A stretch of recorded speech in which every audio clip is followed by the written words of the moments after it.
This is the Chronorad Alert. Civil defense information will be broadcast at 6:40. West of the Rockies, you're on the air. Hello. Y2K. How can we prepare? Stop a few of their machines and radios. Throw them into darkness for a few hours. We are fighting for our lives. My family must survive. Over 5 years, 1,000 gallons of gas, air filtration, water filtration.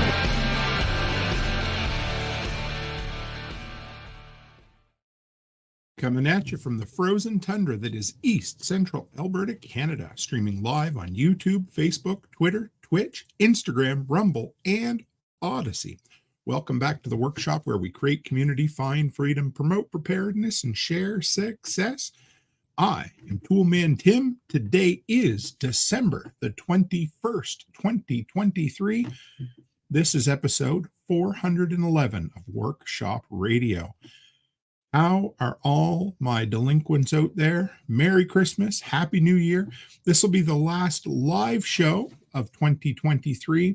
There'll be some other stuff we'll get into in a little bit, but I hope you're doing well. Let's open up with a segment I love to call I Shit You Not, where we deal with prepper facts and sayings. So I wanted to come up with something that followed in with the Christmas spirit. I don't know how many of you are out there that love fruitcake. I was not a fan as a kid. I grew to like it as I got older. My Aunt Nancy, I love her to death. She used to make something called a war cake, which was like fruitcake, but it had gumdrops in it. And I got thinking, what would be better from Christmas for long-term storage and, viability than fruitcake, as we all love to talk about it. So I typed in, how long does fruitcake last? And here are some interesting facts for you. The world's oldest existing fruitcake, whatever, for lack of a better term, is at the moment 145 years old. It's in Michigan. It's owned by a family who has passed it down through the generations. They said it basically tastes like sawdust at this point, but it's 145 years old. The last time somebody took a bite of it was on The Tonight Show with Jay Leno back a few years ago. So the next oldest piece of fruitcake that people know was found in Antarctica. Now, the cold definitely helped it last a little bit longer, helped preserve the life of it. Right at the moment, it is 112 years old. And if you saw the picture of it from a museum, it looks basically about as good, probably better than any of the stuff you're going to get at a local Walmart. Let's put it that way. They said it still smells like fruitcake, and it was in a metal tin that started to rust ever so slightly, and it was wrapped in paper, but inside, nobody's been brave enough to take a bite of it yet. But I thought, man, I would. Oh boy. Now, a little bit newer. There is 2 wives who are now widowed at this point, but for the last 67 years in Michigan, they have sent the same fruitcake back and forth to each other as a gag gift. It started back in, they said, around 1955, 1956. Their landlord wanted to give them a present, and he gave them a loaf of fruitcake. They didn't particularly care for it, so they started sending it to the other person as a gag gift, and back and forth it went. And it has continued to do this throughout the decades, even past the passing of their husbands, and they get a kick out of it every single year. I thought it was funny. But as far as the actual fruit and nuts, sorry about that dad joke, practicality of fruitcake, found a cool story from a guy who used to be a military guy.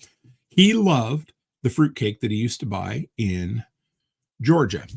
So he was the type of guy that when he found something he liked, he would buy a metric shit ton of it. He bought a whole bunch of tins of it, stored it away at home, moved halfway across the country, and 25 years later found this tin still in his basement, opened it up, him and his girlfriend at the time, and they munched down on it, said it was as good as the day it was made. And Chris Dixon says, fruitcake soaked in rum long enough is palatable. Yes, and that is the key. That seems to be the thing that makes fruitcake, I don't know if I want to call it a prepper's friend or not, but it definitely makes it something that people seem to enjoy, and it tends to last a long time. So I thought, why not get into the fruit and nuts of fruitcake? Now, you might be wondering, what are you drinking this evening, Tim? And I am as well, but it is called, see if I can bring it up here for you. I looked for some kind of Christmassy bourbon drink this evening to celebrate our last episode of the year. This one is called a bourbon milk punch, and it's a quarter cup of heavy cream, a quarter cup of whole milk, a dash of vanilla, 2 jiggers of bourbon, 6 pumps of simple syrup. I use the sugar-free kind, and mix it all together, fill it up. I put it in a mason jar. It's about a double serving. Fill it up with ice to the top, and then sprinkle some nutmeg, or in this case, I put pumpkin pie spice on top of it. And it tastes like a bourbon-infused creamy eggnog. Really, really tasty, if anybody's wondering. So, all right. So tonight's episode is going to be very much in the vein of our This Week in Prepping episodes, but this one is going to be a bit of a look back. I've had a tradition over the last few years, I guess last 3 probably, where I've gone back and looked at all the cool things that have happened in the workshop community. Of course, as the community's grown, there's a lot more cool things that happen. So the first thing I want to do, instead of this week in the workshop, we're going to call it this year in the workshop. We're going to look at some of the highlights of some of the cool things that have happened. We're going to start out with some things that have happened in the workshop, and later on this evening, we're going to talk about a whole bunch of cool things that happened with our fellow delinquents this year. One of the cool benchmarks that I managed to hit with the channel this year was 10,000 YouTube subs. To me, it's just a number, but those benchmarks are really cool. They're like signposts along the way, and it gives you something to look back on and say, wow, look how far we've came. This is so good. Beyond that, I had the pleasure of interviewing a ton of really cool folks this year. And when I started looking back on my list, I was like, well, who do I put on and who don't I put on? So the list I made were basically people from without the community, people who aren't necessarily directly connected to the workshop. But I got to interview Jack Spirko this year, Paul Wheaton, Joel Salatin. All 3 of those guys were hugely influential in what I do and what they do as content creators. I enjoyed the time that I was able to sit down and chat with all of them. Got some really cool authors this year. Bill Forstchen, for the second time, was as good or a better interview this time as it was last year. Jonathan Hollerman of Survival Theory. That dude was so switched on. We're going to have him back. Franklin Horton, I lined up an in-person interview with him, so as long as I can make it happen sometime in the new year, we'll definitely see one of those. And James Wesley Rawls, folks, that was such a fun interview to do with him, even though we didn't get him on video, and I understand that's his prerogative, of course. But by a metric mile, boy, that didn't make any sense at all, but by a mile, that was the most watched interview that I did this year. And it was fun. I loved picking the man's brain. What a smart guy. Found another fellow Canuck, Jeff from Preparedness Labs. When he came on, I definitely have him on the bring back list. And if you haven't listened to that episode, go back and give that a listen. That dude is so smart. He's from Ontario, did his PhD in emergency preparedness, if you need to know any more about his pedigree. George Siegel, guys, he came on twice this year. He's a documentary filmmaker, a guy I consider a friend now. Hopefully we help support his Kickstarter just a little bit because he's in the throes of making a new documentary right at the time. And Jessica Kraft, who came on with her book all about wildcrafting and getting back to the rewilding. That I loved that interview, and she was such a treat to interview, even with all the technical difficulties. It doesn't matter how long you do this, you end up with technical difficulties. And she was just awesome to interview.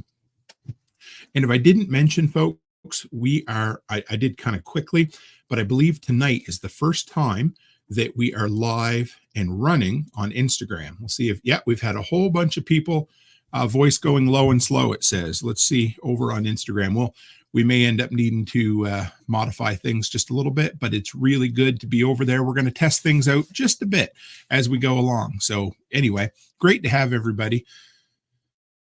Other highlights from 2023. Absolutely incredible. I got the workshop workday, guys. I don't think I will forget that anytime soon. It was so much fun. I had just a blast, in the fact that so many cool delinquents were willing to come out and work at Delinquents Gully blew me out of the water, folks. It meant the world to me. That was one of the highlights. Jeff and Sandy, if you're listening tonight, it was So great for you and your daughters to drop by earlier this summer. I always love it.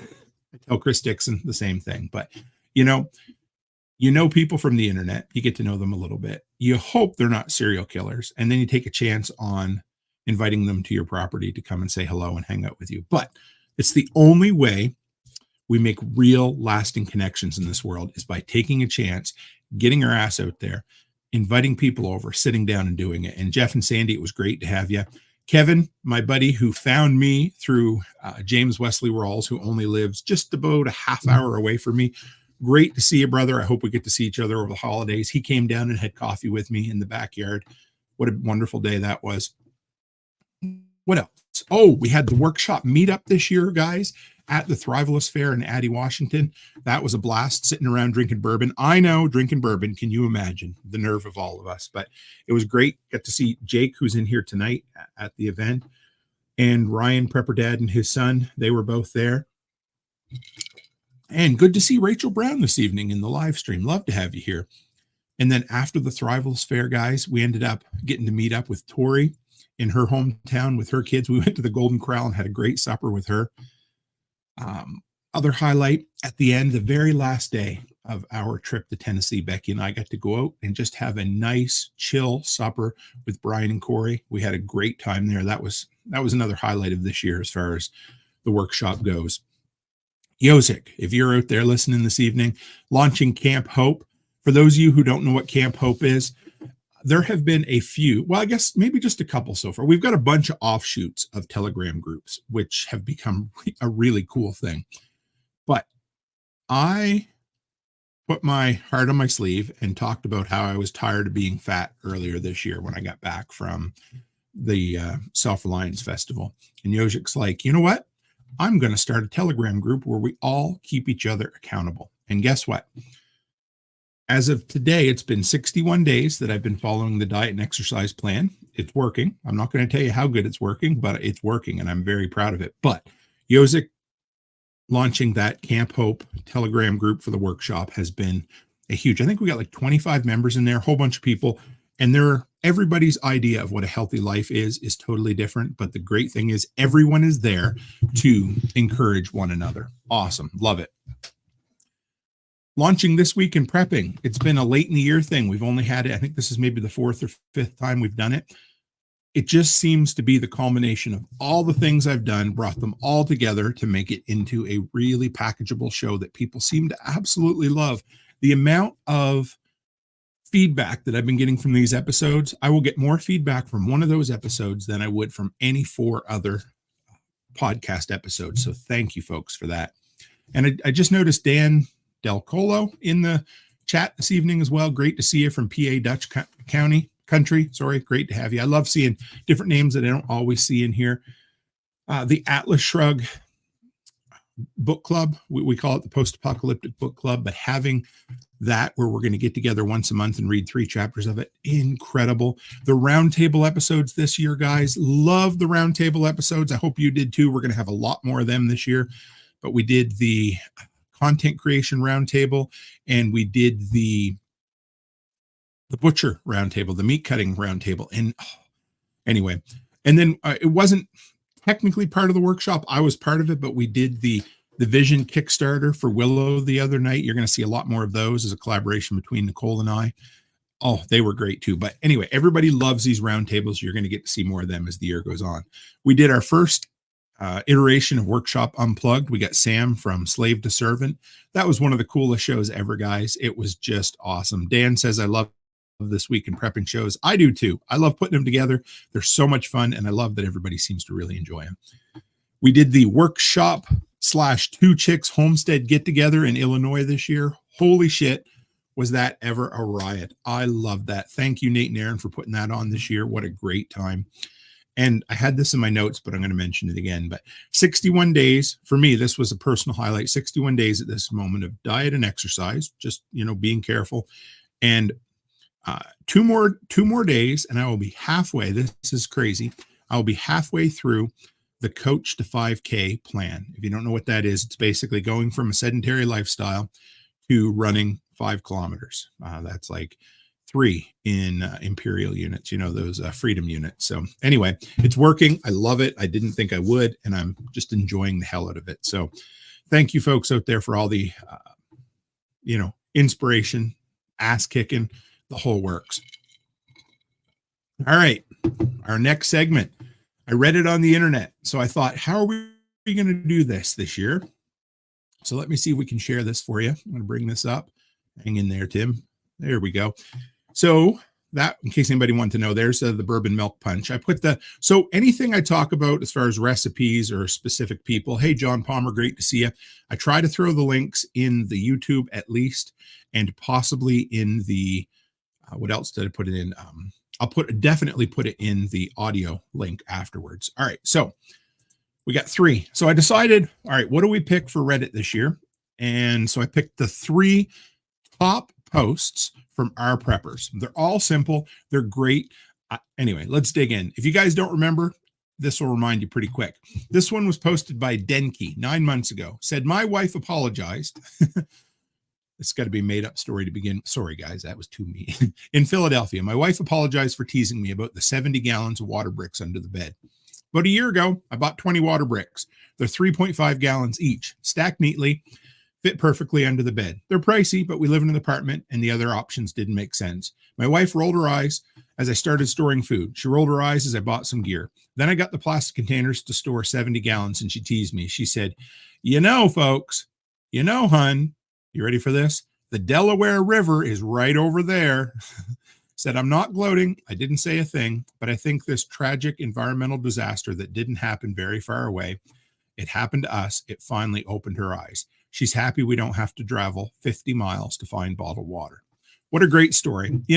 Becky and I are great. We're madly in love. We bust each other's balls. Every time I'm ready to get involved in another silly little hobby, she loves to say, oh, come on, but she knows that most of what we do is for each other. And this is the same thing. I can picture a husband and a wife and her playfully teasing him. All right, what are you going to do? Fill a waterbed next? And guess what? This person's preps paid off. I love hearing that. Such a simple little thing. And for those who don't remember, we're going to talk about it in a little bit here on the Stranger Than Fiction segment of this week's episode. But remember the train derailment and what happened to that river. So, boy, 70 gallons of water, you would be thanking your lucky stars for doing that, hey? Absolutely great. All right, the second biggest story on our Reddit this year. So I read it on the internet. This one's a little darker. My parents asked me, I remember reading this about 7 months ago. My parents asked me how to learn how to clean and bury a corpse. This is kind of insane. This is a little bit deeper and darker than some folks would deal with. But it said, it's been over a month now since a civil war that happened in my country, Sudan. Things have been going downhill ever since. It's been 21 days of no electricity, no water, and the food in our fridge, or what's left of it, is all spoiled and rotten. We're running out of cash. I don't know how to run things anymore. The stores all around us are closed, and all of our cash got spent on buying water from the milk van. We can't afford milk because it's way too expensive. We need cash for both my mother and my dad's medicine. Forces are robbing all the nearby houses. It's only a matter of time before they reach ours. I can't imagine my mother getting assaulted or my dad getting shot to death, and there are only 10 hospitals in the country, and they only treat the military forces and announce the dead civilians. I figured we'd have to flee to the States, but I fear we might be killed on the way. No income, my dad being 80, my mom being 50, and it's up to me and my 19-year-old ass to hit the streets and find a job. But guess what? Nobody's hiring. Not even a maid or a babysitter. And I never imagined that one day I'll go from being a medical student to a panhandler in the streets. Yesterday, it was 2 a.m. when a bomb hit the airport and lit up the whole sky. Shook the house, broke her windows. My mother sat down and talked to me about her will. Said if she dies, she wants things go according to her will. And that I should learn how to, I don't know what this is, something in her language. As I'm writing, the tears are stinging my eyes.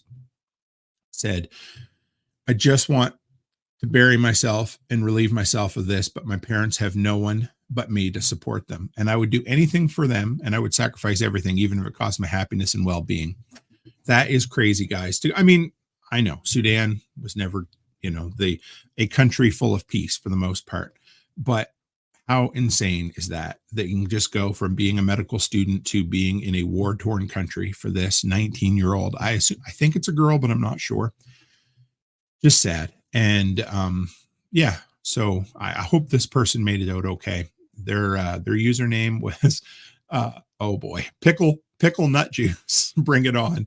Yeah, you got to love those names. Hey, that just puts it into perspective, doesn't it? And then the third one, folks. So the third in the segment for the top stories on preppers on Reddit in 2023. Stop smoking. This is by Oliver Hazard Perry. Stop smoking. That's the whole post. You're not prepped for shit if you're dependent on a chemical that's harming your health and unobtainable in an emergency. I just watched my in-laws struggling with adding an oxygen supply to their home, and my father-in-law acting like a baby because he can't smoke in his home anymore. Please work on quitting today. I think that goes for a lot of things, of course. And this is no judgment, but what an incredible story. Just a stupid, simple post that's such a reminder. It's just as simple as get healthy, those two words, right? Stop smoking, get healthy, quit heavy drinking, quit any addiction. I mean, it doesn't matter. And yeah, simple as that. Just what a great prep. I loved it. It was a simple reminder for all of us folks out there. If anybody's out there and wants help or needs help with quitting smoking, I bet you there's folks out in the workshop who have done exactly that. So remember it. Simple as that. 2 words. Stop smoking. All right. Next segment on This Week in Prepping typically is community feedback, but we're gonna flip it on its head just a little bit, and we're gonna call this community recognition. And this is always a very dangerous segment to play. Now, here's the deal, folks. I'm going to do my damnedest. I sat down earlier and I picked my brain the best I could to think of as many great things that all of our fellow delinquents in the workshop have done this year. And I made a master list, or a list of what I could think of. If you're not on this list, it doesn't mean I don't love you. It doesn't mean that I didn't want to recognize you or you did something wrong. It just means that this old brain of mine can only hold so many things, and I only had so much time to come up with this list. And if you have something great you did this year and you want to share it with me so that I can share it in the first episode of January, let me know. But this is just a small list of some of the incredible accomplishments of all of these great delinquents in the workshop community. Before we jump into that, I want to throw up this community comment here from Dan. He said, I used to smoke, and I tell everyone that I used to and that I quit because then they can't make excuses to me. Yep, true story. Every morning that I go over to the arena and run around the track and I look at, Fatty Tim running in the windows there, and I think, you know what? I don't care. I'm going to do it, and I'm going to make it happen. So yeah, no excuses. I love it. Love it, Dan. Thanks for sharing that. All right. What do we got here? Community recognition, some of the great things that have happened this year. How about Nate and Aaron from Two Chicks Homestead? If you guys, they're probably not on here right now because they're probably busy getting shit done. But when you guys hear this episode, I'm proud of you for launching Homestead Ham Radio. What a big step that was for you guys, and I'm proud of you. How about Chuck Peoples? I know he's been busy lately, traveling the countryside, teaching hands-on homestead medical courses. I can't wait to do one. I definitely got to put one together for a workshop workday at some point because I really want to do some real solid hands-on first aid training. But if you're looking for some, do it. I was at 2 or 3 events with Chuck this year. And that dude is just a sponge. He wants to learn. He wants to do. He wants to get better. He is 100% committed to making homestead medical his thing, the thing that makes him self-reliant, independent, and have the income that he needs. It's awesome. Love it. How about one of my best buddies in the world, Brian Alexovich from the Lots Project? Just hit 2,000 subscribers on YouTube, guys. If you're not listening to him, if you like getting up early, follow him over on the Lots Project for his live streams. But Brian is kicking ass and taking names. It's one of those things that I tell everybody, content creation is a marathon. It's not a sprint. And Brian is learning that over the years. It's so great to see him just steady growth. I love it. Hunter over on Twitch. Great to see you. Says he's so tired. I bet the dude's been up to getting shit done. How about Kyle, Backwoods Butcher? My brother from another mother. Anyway, blew past 1,000 subs on TikTok. If you want to see how to make TikTok work for you, check out what Backwoods Butcher is doing over on TikTok. He's almost at 1,500 subs. The dude cracks me up. He puts out so much content, I can't keep up with it. He is just kicking ass and taking names, and I love seeing it. How about Mr. Chris Dixon paying off his house using a hobby, forging, to turn in a massive piece of income? Proud of you, brother. I love seeing you kick ass and take names. It's one of the greatest things that makes me smile all the time. I love it.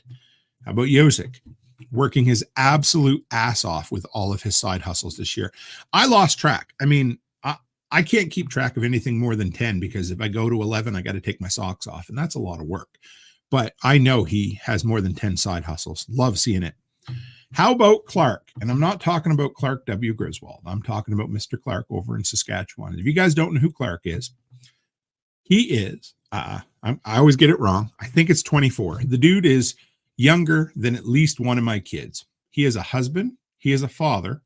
He is an incredible entrepreneur who just took over an even larger shop space than he had before. The dude, again, kicking ass and taking names. I love to see it.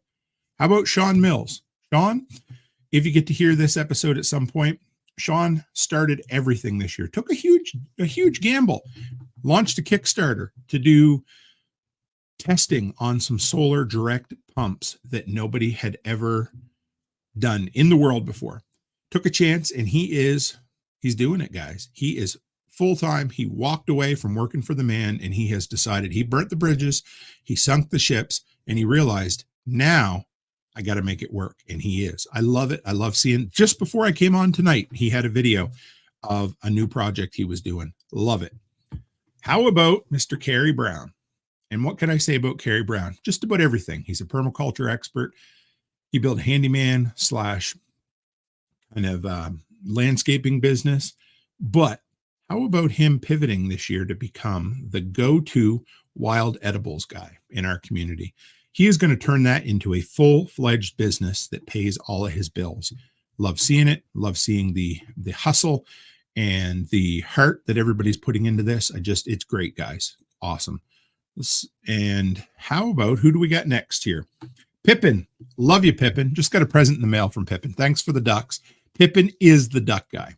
Pippin is the type of guy, he's a little quiet. He stands in the background, but he always has something nice to say to make you smile. He is an encourager, and he is the duck guy. He's actually the suction cup that holds the ducks on, but that is going to be, he has found his niche, and he is making it work.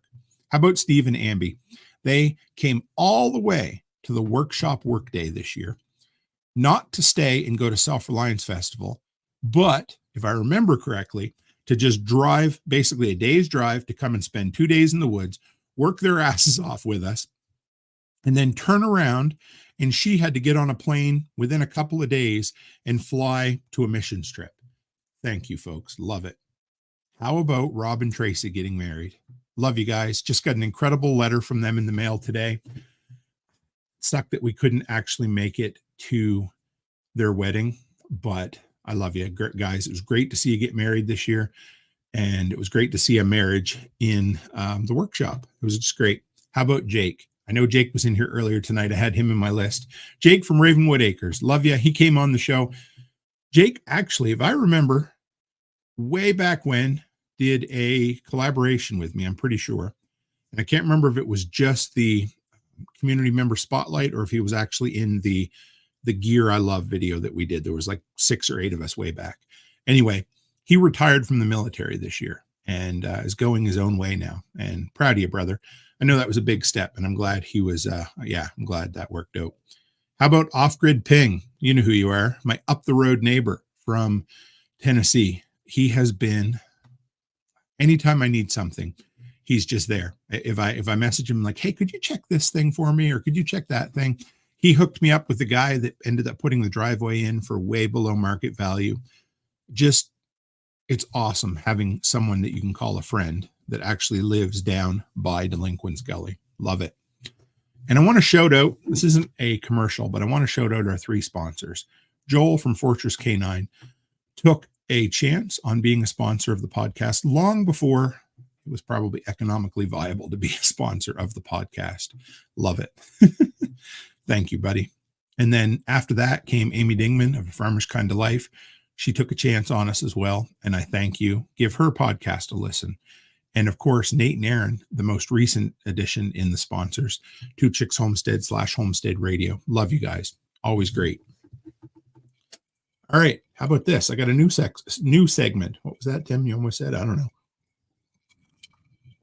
I don't have a name for it yet, but I want to incorporate in This Week in Prepping something along the lines of preparedness. And if you guys haven't ever heard if you're in this show tonight, you've probably heard me talk about preparedness. But preparedness, the art of home maintenance when help isn't around the corner.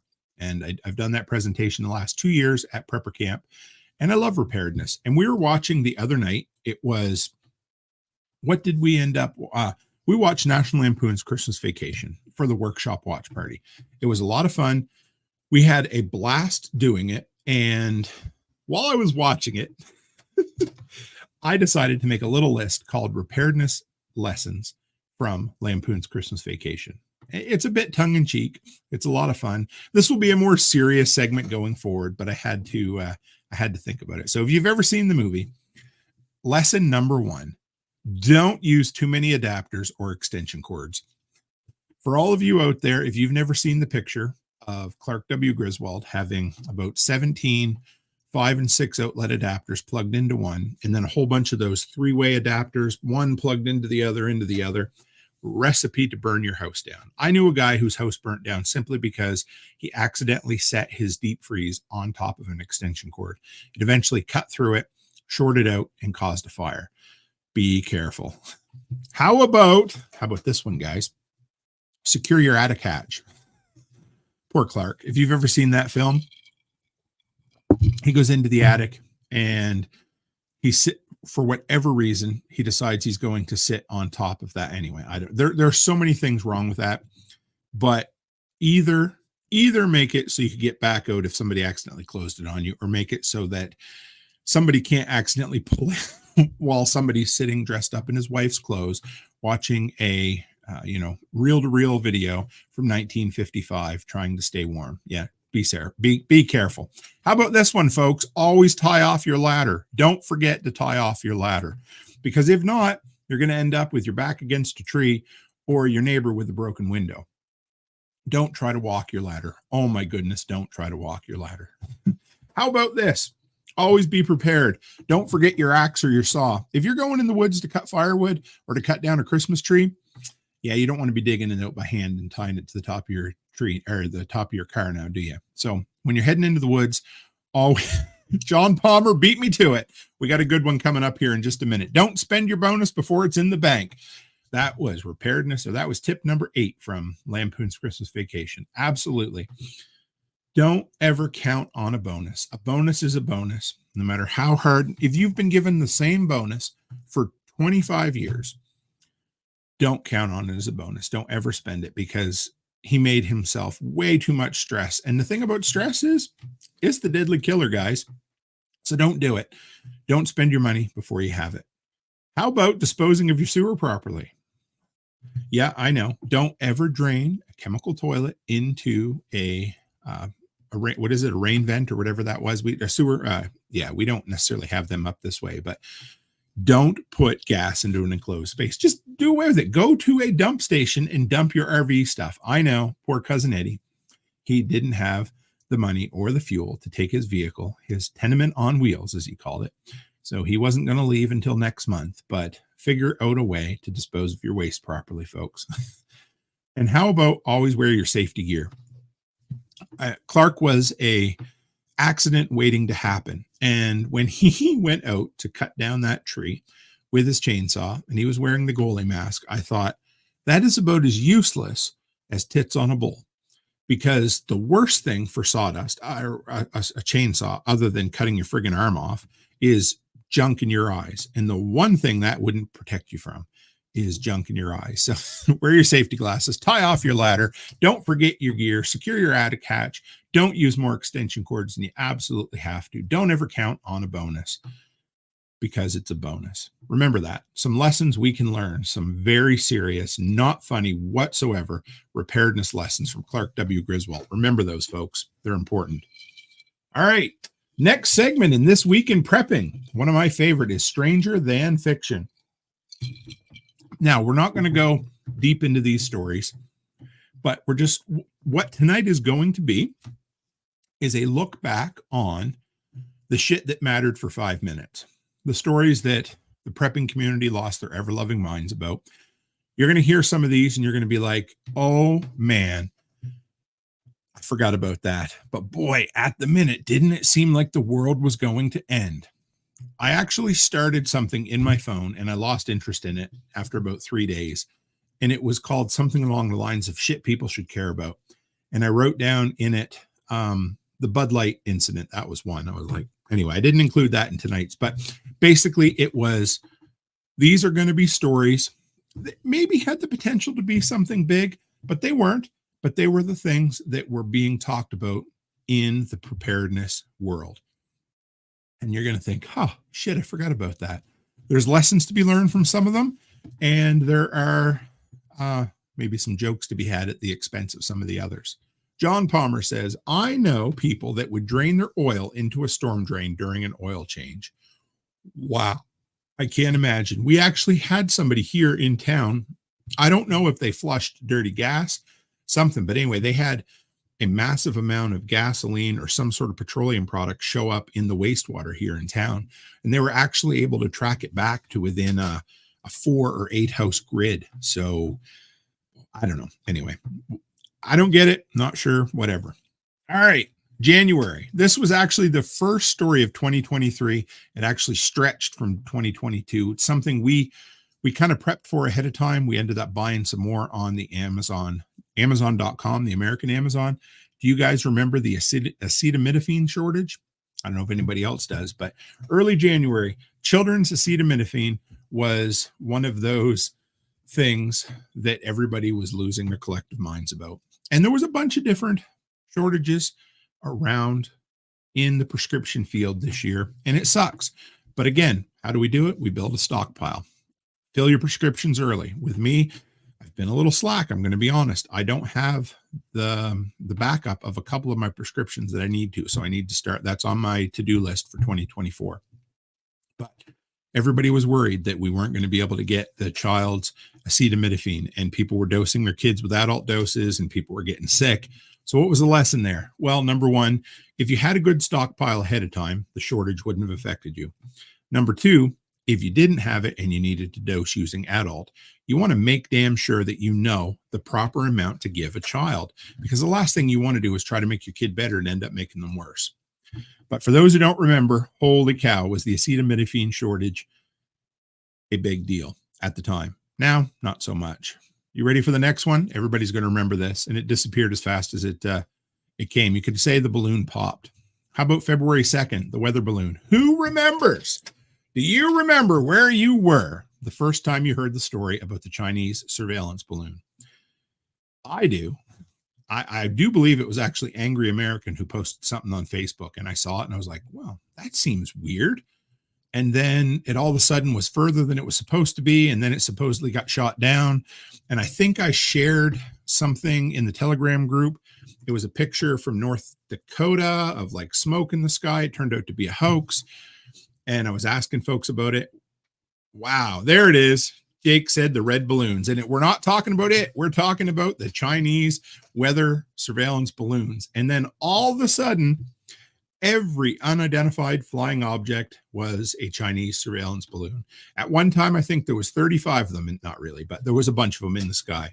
Military planes shooting balloons down, technically shooting down ham radio club devices, that kind of stuff. But who doesn't remember the weather balloons? Wow.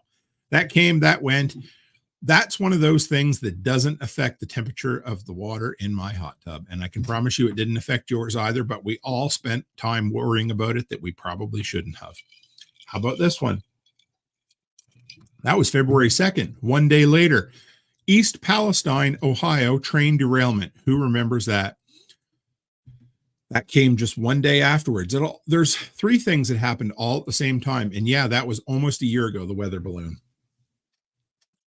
Ohio train derailment. Remember that? All of a sudden, everybody in the world said train derailments are up this year. Now, I haven't done the math most recently, but I did it about the 6-month period, and train derailments were actually down.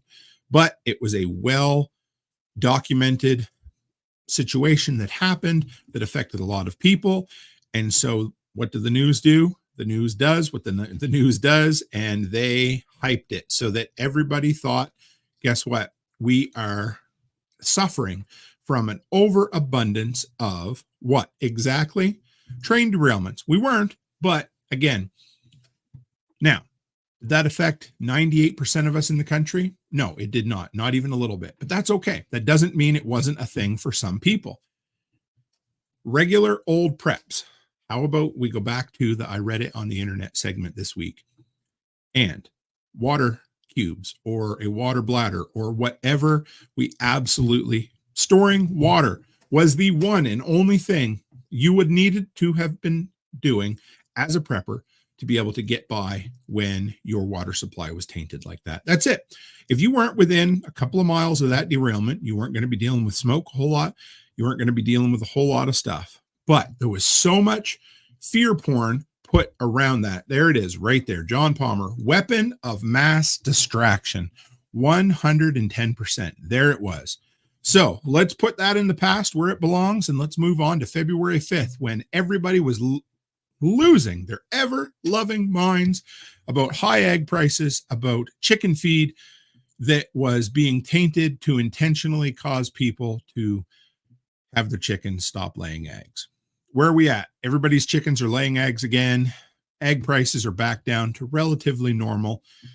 Again, what would be the best way to deal with that? Putting some eggs by. If you got a freeze dryer, buying some powdered eggs, that would be great. Coming up with a substitute protein kind of source for a little while. Having your own chickens as opposed to buying eggs at the grocery store. Any one of those things would be able to mitigate the facts of something like that. But again, we lost our minds, didn't we? April 20th. You guys might not remember this one, but I wrote it down in my little notepad. People getting shot for being in the wrong place. I don't know if you remember this, but it seemed like all of a sudden, again, the news loves a pattern. Even if a pattern doesn't exist, they love to find like-minded stories all at once. So, I believe it started with the cheerleaders who ended up hopping into the wrong vehicle and getting shot by a drug dealer, something like that. It happened. And then I think a cop went into the wrong house and shot somebody there. There ended up being 3 or maybe 4 that were tangentially, related somewhat that the news lost their mind about. I'm not going to spend any more time on that story because, again, it didn't affect us and it was a weapon of mass distraction.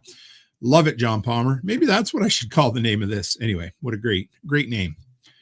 How about June 6th? Now, this is one that affected a significant portion of the continent, and you can blame us Canadians for it. Anybody want to take a guess? I remember coming home from, maybe it wasn't the spring workshop. It might have been the Thrivalist Fair. Came up through Edmonton. We went back east to our town and actually went through the smoldering remains of a small wildfire that had been started on the bank of the train tracks. Again, remember the wildfire smoke, remember the pictures from New York City and all across the continent. I don't know how many messages I got from my American compatriots who said, could you please take your smoke back? We don't need it anymore. That was a bad one. And yes, there we are. Ravenwood, you know what, guys? I'm going to stop the show right here for a second. That's a saying for a patch. Weapons of mass distraction. The news, weapons of mass distraction. There we are. Somebody remember that for me. No, I'll remember it. That is a great one. Awesome. Dixon says, cough, cough. And John Palmer says, damn it, Canada. You guys always say we're like the neighbors above living upstairs in a meth house. Well, smoke does rise, so I guess that's where the smoke came from. So we just sending it back your way. We had some of them big ass industrial fans, and we were blowing it south of the border because we were tired of having it here. And if nothing changes, folks, I want to let you know that you should probably be prepared for some more smoke next year because we are in a worse shape. We're in worse. Our ground is so dry right now, and it shouldn't be. It should be covered in white stuff, and we don't have any of it. So anyway, what do we do about that? That's a tough one. Stay indoors the best you can, travel around in climate-controlled vehicles the best you can. And if you have to go outside, I think wearing the proper type of mask. This is actually a scenario where wearing a mask is prudent now, isn't it? something that'll filter out that junk. Hopefully we don't have to deal with it for very long, but let's just hope the smoke clears. June 12th, 6 days later. Anybody remember the interstate overpass fire? That was a crazy story. It almost happened. I didn't hear about it. And then I'm like, wow, what an incredible, if you watch the time-lapse footage of those guys repairing that overpass in the interstate, it was incredible.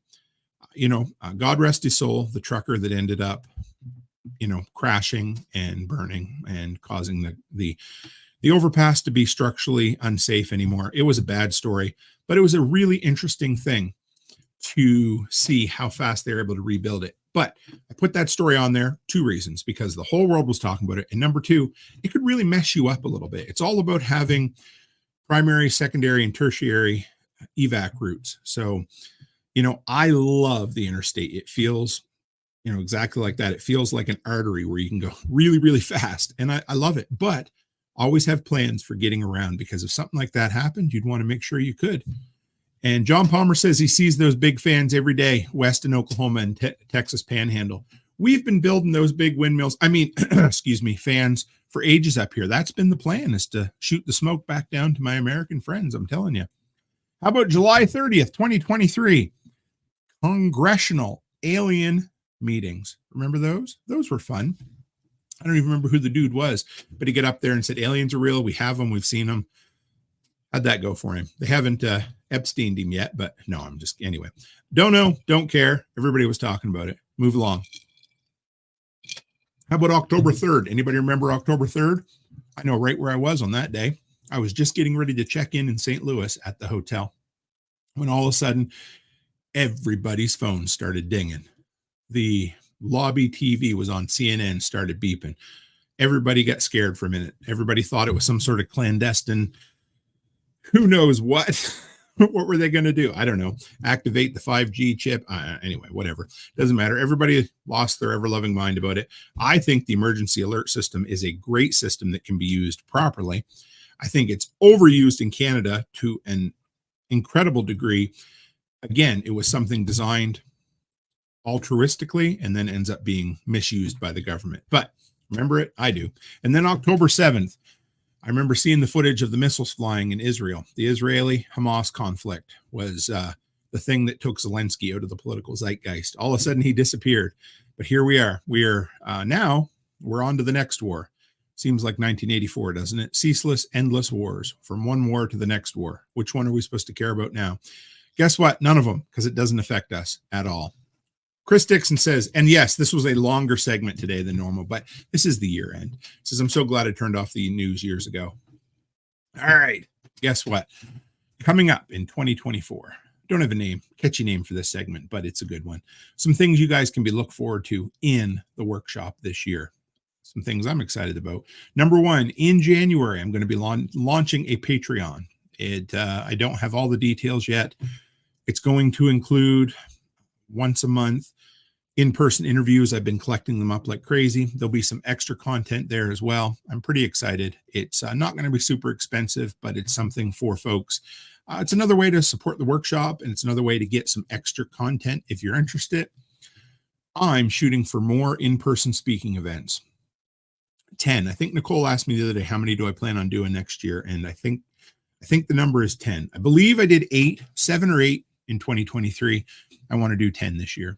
We'll see if I continue that pace going forward, but for 2024, it's 10. I want to do more workshop get-togethers this year, and I'm excited. Chris Dixon said, finally. Thanks, brother.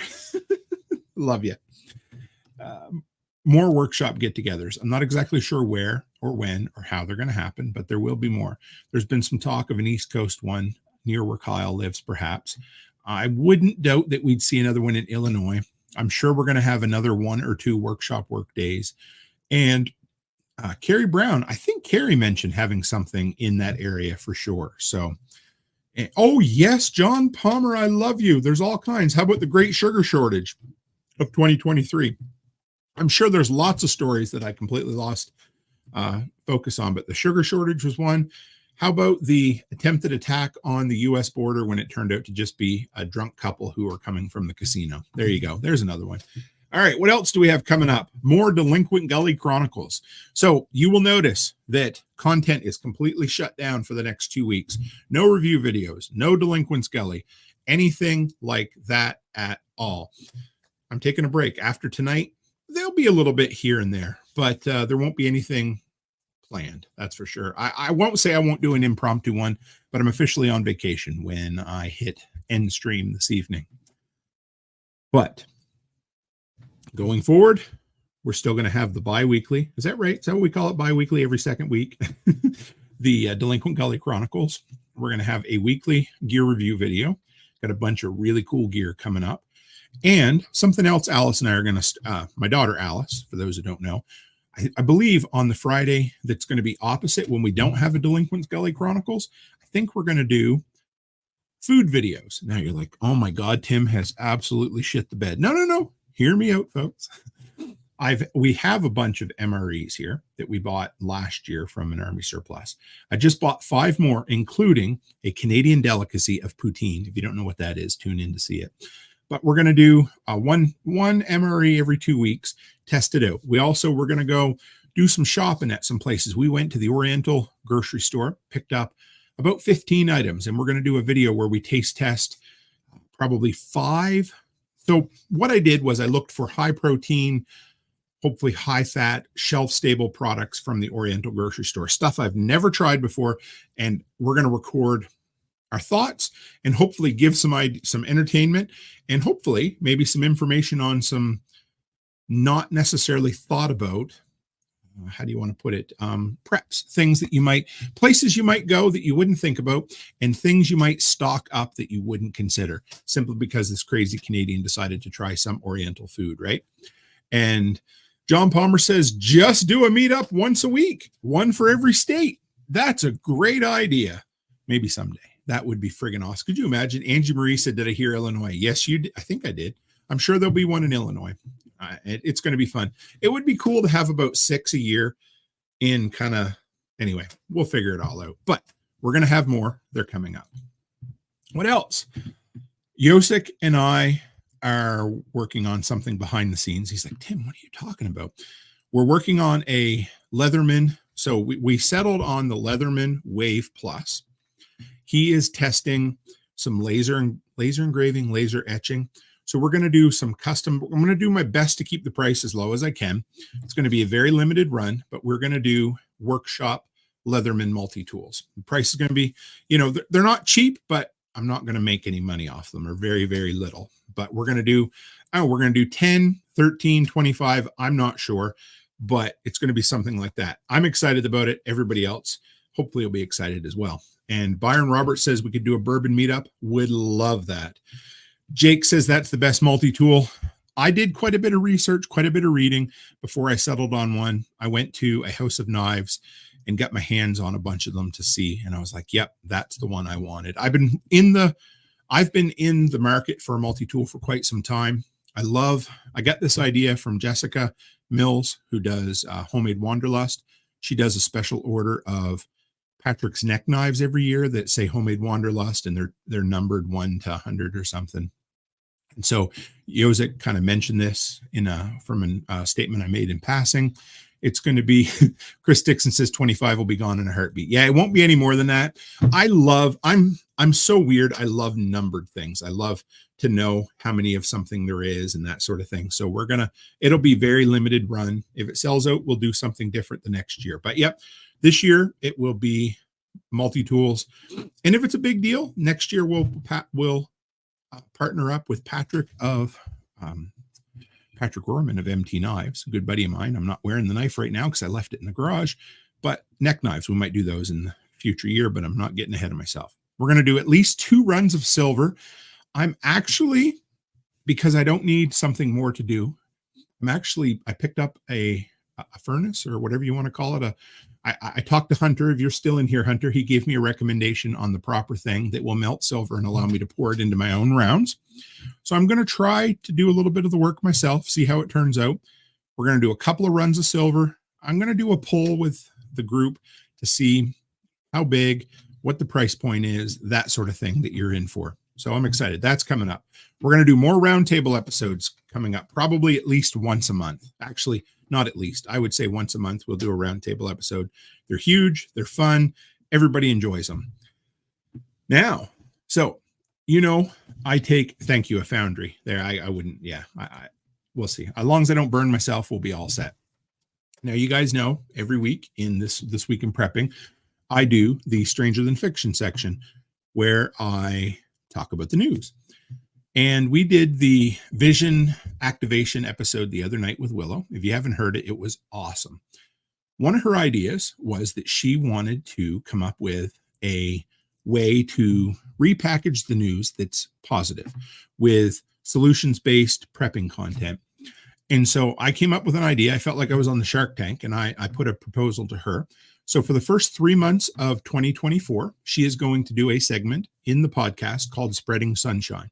It's going to be pre-recorded somewhere in the ballpark of 3 to 5 minutes, where she picks a news story or two, focuses on the positive aspects and on the solutions end of it. She's going to be like a roving reporter. I'm really excited. It reminds me of the old talk radio days as well. So how about some big, hairy, audacious goals? Nicole talks about them all the time. And so I'm adding this again because it will happen. You continue to speak it out loud, and eventually it will happen. An interview with Mike Rowe. I continue to make the connections, and I will eventually have the dude on the show. 25,000 subs. I don't think that's a big, hairy, audacious goal. I actually think we're probably going to hit it in 2024. But so maybe should I have gone bigger? Maybe should I have said 50? Yeah, maybe. I don't know. But there you go. 25,000. And the next one, for quite some time, I've had this weird idea of wanting to have workshop radio on terrestrial radio. If you don't know what that is, AM, FM radio, traditional radio. And yes, is it a dying medium? Yeah, in some areas it is, but it's just something I've wanted to do. And I was thinking about it tonight. This week in prepping is probably the content that would work on some AM talk radio somewhere. So that's another one of my big, hairy, audacious goals for this year is getting a weekly episode on regular, old, traditional talk radio. We'll see. It's coming. It'll happen eventually. All right. What do we got next? We have Workshop Wasteland. I love Workshop Wasteland. If you don't know what that is where I take a look at post-apocalyptic and dystopian pop culture. What a mouthful that is. Well, really, Workshop Wasteland was almost an offshoot of the workshop. It was going to be its own podcast. It was going to be its own YouTube channel. It did become its own Telegram group, which is, partially, there's a few people in there. We talk a bit. I really like it. But for me, I like talking about pop culture, and it has become a little bit of a part of the workshop. So this segment, when there is some post-apocalyptic or dystopian fiction that I can deal with, I'm going to share a little bit about it. And before we dive into that segment, I got a comment from the audience here. Cabot Porter says, for smelting, maybe check with Dan Hurd. He is a Canadian content provider that talks about prospecting and smelts. Maybe could even find a local source for silver. That would be incredible. Thank you, Cabot. I'm going to do that exact thing. Dan Hurd. I wonder if he's from New Brunswick. I knew a lot of Hurds from out that way. Not sure, but I'll look into it anyway, folks. All right. So I made a top 5 list, 1, 2, 3, 4, 5 of my favorite post-apocalyptic TV/movie content this year. So number 5 is one that I haven't really talked about on the show yet. It's Carol at the End of the World. It's a new, I don't even know what to call it other than it's animated. It's like an animated sitcom. Let's see. It's like, I don't even know. Man, it's like it has a bit of Seeking a Friend for the End of the World, a bit of Office Space, a bit of Drew Carey, a bit of Duckman. It's not particularly funny. It's the driest humor in the world. I like it. Becky hates it. We've made it through 5 episodes so far. Just if you do watch it, remember, it is not for everybody. It's probably not for most people, but it has, if you're into Rick and Morty, one of the co-creators or something from that plays a part into this, but it's basically about a lady named Carol. There is a planet that is going to crash into Earth in 7 months and obliterate everybody. And she has found solace in working a mindless office job. And it's a rather interesting concept. Each episode, according to the director, was designed, can't really say filmed, but staged like its own mini film or short film. I've enjoyed it. I don't know if everybody else would, but it's definitely fifth place out of 5. Knock at the Cabin, M. Night Shyamalan's return to form. I really like the dude. I think he's had more hits than misses, but his misses have been very well known. One of my favorite films of all time is Signs, but Knock at the Cabin was an absolute great movie if you haven't seen it. I enjoyed it. Becky liked it. I loved it. Batista was great in it. I don't know why M. Night Shyamalan continuously insists on putting himself in movies. It kind of distracts me ever so slightly, but great movie. Yeah, the ending, I liked it. Leave the World Behind, number 3 out of 5, was my third favorite post-apocalyptic pop culture this year. Interesting movie. The book was better. I've talked about it at length recently. It's really all I can say. Yeah, give it a shot. Has great acting. If you haven't read the book, you'll probably enjoy the movie more. The meaning behind it was very on the nose. It was almost like they were hitting you over the head with it. There was a lot of convenient plot holes, but beyond that, it's a good, entertaining Netflix fare. Second favorite was Silo. That has Rebecca Ferguson in it. She's a great actress. She was in the Dr. Sleep, the sequel to the book/movie of The Shining. Great actress. We haven't finished the first season yet, but I really liked it. It's a mystery. It's an underground silo that takes people live in it. They don't know how they ever got there. It takes place after the world collapses.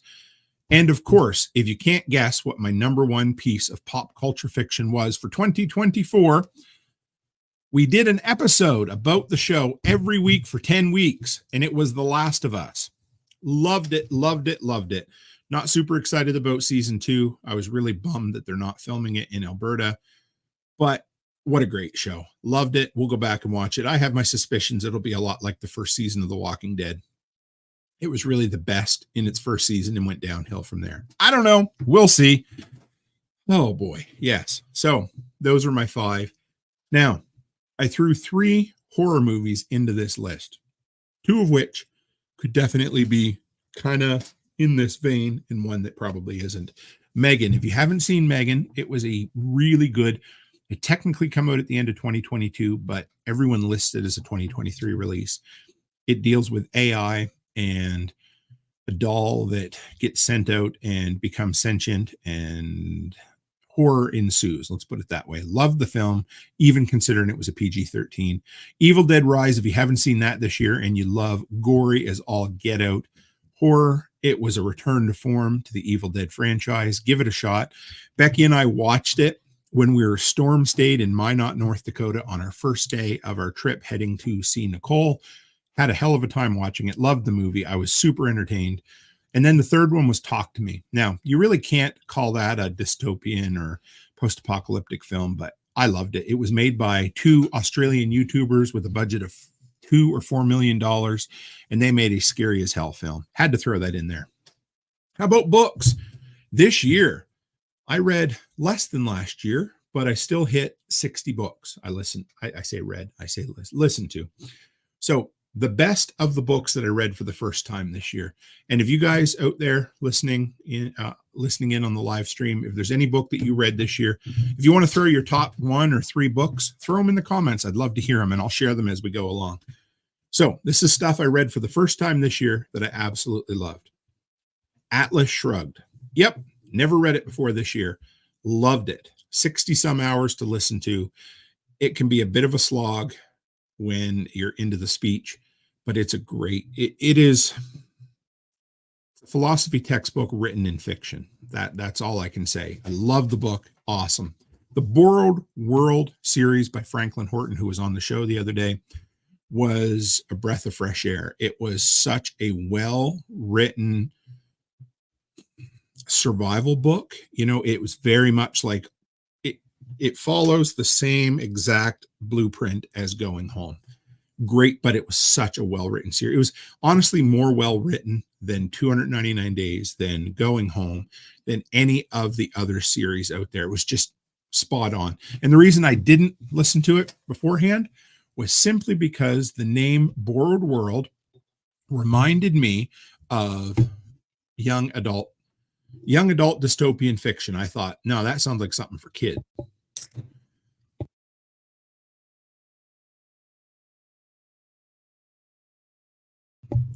Sorry, guys. It turned out to be an incredible series that I have now read the 10 books in the Borrowed World series, the 4 books in the Locker 9 series, and I'm on book 9 of the Mad Mix series. And as soon as I finish that, I'm going to go on to The Way of Dan.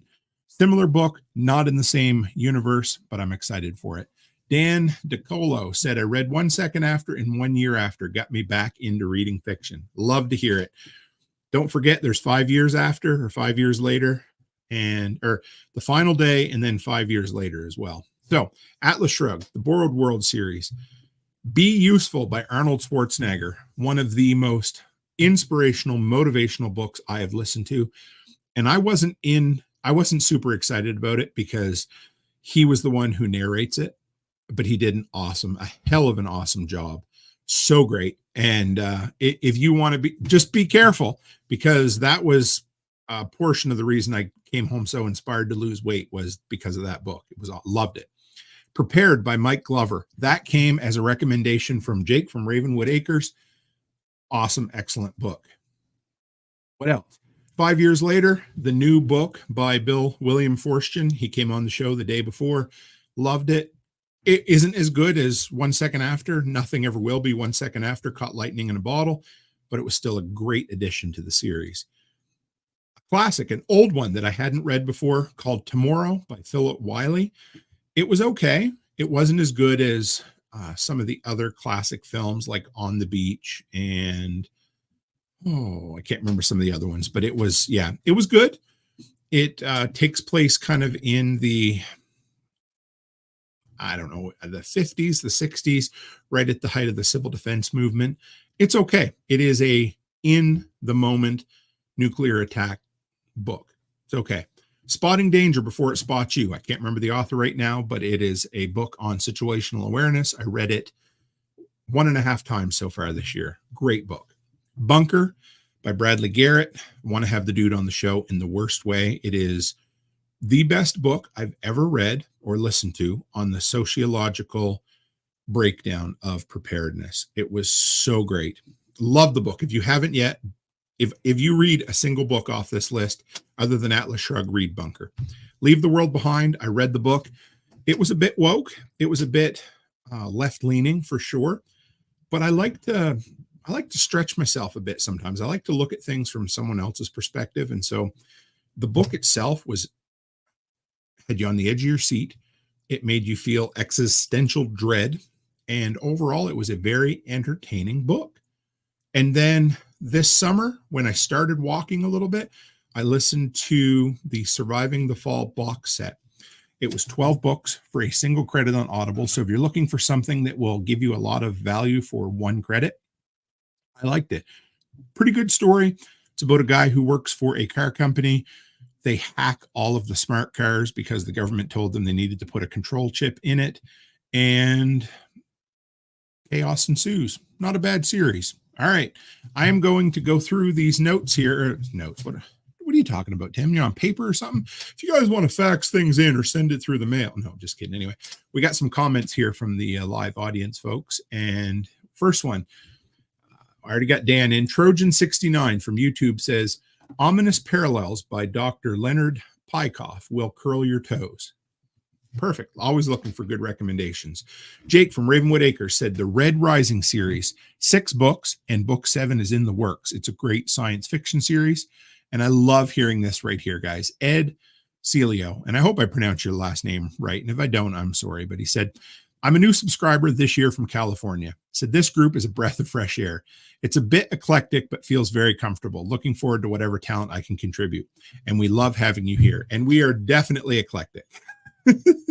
That's what I appreciate. But you know what's cool about it is we all connect on the things that matter, and we don't worry about the shit that doesn't. You are welcome to be here, Ed. I love it. And if we can help you contribute in any way, let us know for sure. All right. What is next? Creator Spotlight, folks. Let's see if I can bring this up for you. Give me one moment. And this is a gentleman, if you haven't seen this guy before, the Townsend YouTube channel. He's got 2.32 million subscribers, 450 videos, and it says, a channel dedicated to exploring the 18th century lifestyle. Now, what do I like about it? He goes back and he looks at cookbooks from the 17, 18, early 1900s, and he does things like, I watched him do a hand-dug canoe. I watched him build a log shed from scratch. I believe they hand-dug a well. They're the old-timey skills on here. It is a prepper's dream, the stuff that he puts on, and I love the old simple recipes that he does. If you've never seen this channel, it's hard to believe you haven't, because it is one of the most well-known YouTube channels for sure. But he's awesome. He has a great personality, down to earth. I think that's why I enjoy him. But it reminds me a lot of, I grew up on the East Coast in Nova Scotia, and there is two 400-year-old forts, Port Habitation for the Brits and Fort Anne for the French, and they are within a cannonball's fire of each other.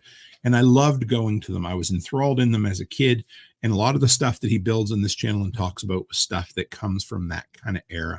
Love it. If you're looking for some good old-fashioned kind of, skills and hard prepper stuff, even though this is not considered a prepper channel, give it a shot. His link is in the description. Not that he needs me to, share or promote him, but his stuff is top notch. All right. And see if I can bring this one up here for you. We have a cookbook of the collapse for this week. And I thought, well, we opened up the show with fruitcake. Why not share a recipe to close the show out for? So as I've mentioned, as the year goes on next year, we are going to hopefully put together something called the Cookbook of the Collapse. And each week I'm going to share a simple recipe, either something I find on the internet, something I've used myself, or hopefully a lot more delinquent. And for those who don't know, folks who are part of the workshop community are called delinquents. You are more than welcome to share your favorite recipe with me. And it's going to be stuff that could be simply made in a collapse, made from your preps, made on a Sunday afternoon when you're just relaxing and want to make something from scratch. So this is a cool recipe. The recipe, the link for it will be in the description. It's from thepioneerwoman.com, and it's just very simple rum or brandy infused fruitcake. And it involves dried or candied fruit, walnuts, almonds, cherries, oranges, raisins, lemon, brandy or rum, cinnamon, nutmeg, and ginger. Tastes like Christmas, looks like Christmas, and will last for almost ever. I don't know, maybe not quite forever, but it'll last quite a long time. Let's check in over on Instagram too, because it looks like we've held up good over there. They said there was an issue where the show was ending at an hour for some reason, not sure why, but looks like people have come in and come back, and a little bit of audio issues over there, but it was great to be over on Instagram. So what do we got coming up to close out 2023, guys? So here it is. Number one, everybody has got their King of the Hill Christmas Eve episode recordings back to me. So thank you. I'm sure you have. And if I haven't gotten them by now, I'll probably just record them on my end because, but I'm sure everybody has. So thank you for that. So that episode's going to come out Christmas Eve morning. There will be, what is it going to be? I'll probably be a little intro for me. I'll do the narration, and we'll put together the best I can everybody's addition to our Christmas special. Maybe next year we will do it where I put the voices over the characters, or maybe better yet, Brian Alexovich had an idea for next year. Maybe we get together on a live stream, we drink some bourbon. I know, could you imagine, drink some bourbon, and we do a live table reading of the episode with all the people. That would be a hell of a lot of fun. So we might do that. But anyway, so that episode's coming up. That's already in the bag. I'm going to do the editing tomorrow for that. And the other thing that's coming up over the Christmas/New Year's holiday is what we did last year. It's going to be slightly different, but it's going to be Workshop Talk Radio. And we did it last year. It was a lot of fun. I believe we did it for 48 hours last year, but we're going to do it for 24 this year. So what am I looking for?